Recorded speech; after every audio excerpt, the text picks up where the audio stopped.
నేడు అర్చకుల నేడు అర్చకుల చెలో సచివాలయం 3 నెలలుగా అందని గౌరవ వేతనం, దీప నైవేద్యం నిధులు బంద్, కాంగ్రెస్ సర్కార్పై మండిపడుతున్న అర్చకులు.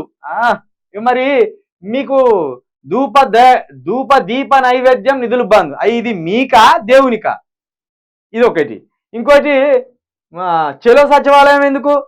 దేవుడే మీ దగ్గర ఉండే, ఇట్లా పోయో నీళ్లు చిలకరించి చక్కగా ముఖ్యమంత్రి గారి మీద జల్లి రాపోయిన మాయమవు. మీరు దేవుని నిద్ర లేపేటోళ్ళు, మీరు అర్చకులు దేవునికి జోలపాటలు పాడేటోళ్ళు, దేవునికి కోపమత్తే సల్లార్చేటోళ్ళు, దేవునికి బాధత్తే మీరే బుజ్జగించేటోళ్ళు. దేవుడు ఏ టైంకి లేవాలో అర్చకులే చెప్తారు, దేవుడు ఏ టైంకి వాడుకోవాలో కూడా అర్చకులే చెప్తారట. ఇటువంటి దేశాన్ని తయారు చేసిన బామ్మలు. మరి మీరు చెలో సచివాలయం పిలిపించుడేంది నవ్వత్తాన్ని? దేవుడే మీరే పోయి ఏం చేయరు అంటే శపిచ్చిరారు కాంగ్రెస్ ప్రభుత్వాన్ని. మీ నిజంగా దేవుడు మీ అందు ఉంటే, ఏది అర్చకుల అందు దేవుడు ఉంటే, మీరు పోయి 2 నెలల్లో కాంగ్రెస్ ప్రభుత్వం కూలిపోవాలని శాపనార్థాలు పెట్టిరారు.